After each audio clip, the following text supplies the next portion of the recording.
জানেন, আমরা অনেক সময় ভাবি ধর্ম মানে ঈশ্বরের নাম নেওয়া, পূজা করা, ধর্মের কথা শোনা। কিন্তু স্বামীজি ধর্ম সম্পর্কে এক আলাদাই কথা বলেছেন। হ্যাঁ, আজকে প্রভাত নিবেদনে স্বামীজির বাণী। স্বামীজি বলেছিলেন, ওরে, ধর্মকর্ম করতে গেলে আগে কুমড়াপতারের পূজা চাই। পেট হচ্ছে সেই কর্ম। একে আগে ঠান্ডা না করলে তোর ধর্মকর্মের কথা কেউ নেবে না। দেখতে পাচ্ছিস না, পেটের চিন্তাতেই ভারত অস্থির। ধর্মকথা শোনাতে হলে আগে এদেশের লোকের পেটের চিন্তা দূর করতে হবে, নতুবা শুধু লেকচার ফেকচারে বিশেষ কোনো ফল হবে না। কি গভীর কথা! একজন মানুষ ক্ষুধার্ত, আর আমরা তার সামনে বসে ঘন্টার পর ঘন্টা ধর্মের কথা বলছি। কিন্তু তার মন কোথায়? তার মন পড়ে আছে এক মুঠো অন্নের চিন্তায়। স্বামীজি যেন বলছেন, আগে মানুষটির কষ্ট বোঝো, আগে তার প্রয়োজন বোঝো, তারপর তাকে উপদেশ দিও। বন্ধুগণ, এই শিক্ষা শুধু বড় সমাজের জন্য নয়, আমাদের নিজের ঘরেও এই বাণী কাজে লাগানো যায়। ঘরের একজন মানুষ হয়তো সারাদিন কাজ করে ক্লান্ত। তাকে আমরা বলি, রাগ করছো কেন?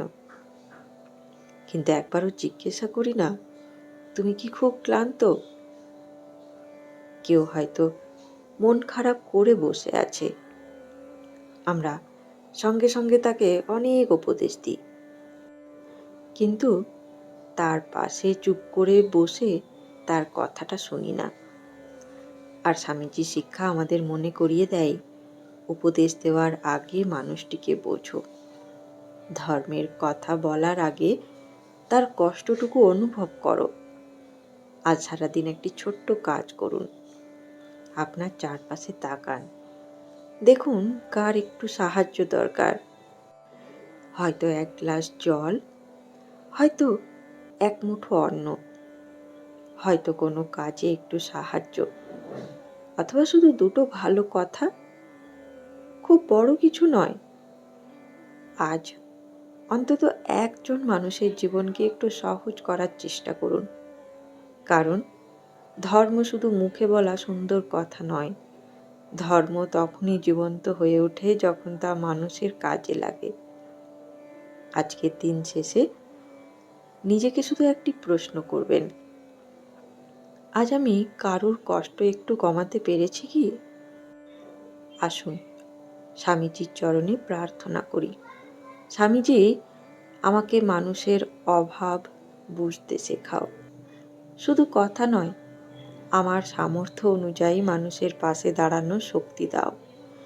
আমার আজকের কর্মই যেন আমার নিবেদন হয়ে ওঠে। আজ সারাদিন মনে রাখুন, উপদেশ দেওয়ার আগে মানুষের কষ্ট বুঝুন। কথার আগে একটু সেবা করুন। বন্ধুগণ, এ তো গেল স্বামীজির কথা। আপনার মতে ধর্মের প্রথম প্রকাশ কি মানুষের সেবায়, নাকি অন্য কিছুতে? কমেন্টে আপনার মতামত জানাতে ভুলবেন না। ধন্যবাদ। জয় ঠাকুর, জয় মা, জয় স্বামীজি।